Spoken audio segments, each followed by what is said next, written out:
Hebreus, capítulo 7.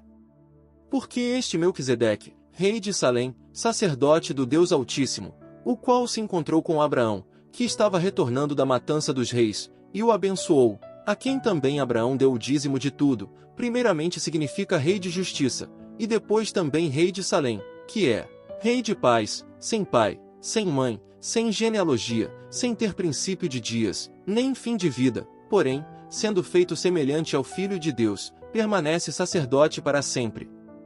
Considerai, pois, como ele era grande, a quem até o patriarca Abraão deu o dízimo dos despojos.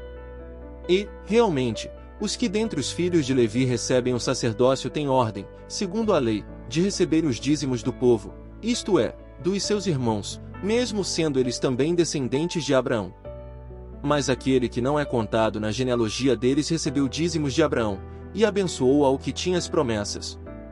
Ora, sem contradição alguma, o menor é abençoado pelo maior.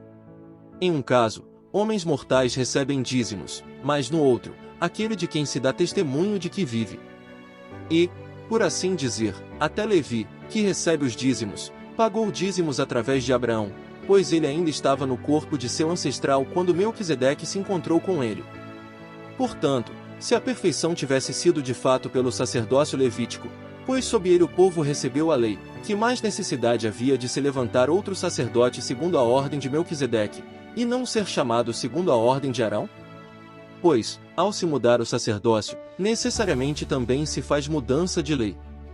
Porque aquele de quem estas coisas são ditas pertence a outra tribo, da qual ninguém serviu ao altar, visto ser evidente que o nosso Senhor é procedente de Judá, tribo da qual Moisés nada falou a respeito de sacerdócio.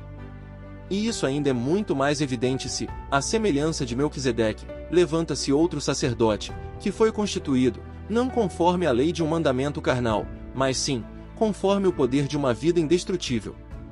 Pois assim ele dá testemunho: tu és sacerdote para sempre, segundo a ordem de Melquisedeque. Porque há uma revogação do mandamento anterior, por causa da sua fraqueza e inutilidade, pois a lei não tornou perfeito nada. Porém, uma esperança melhor é introduzida, e por meio dela nos aproximamos de Deus.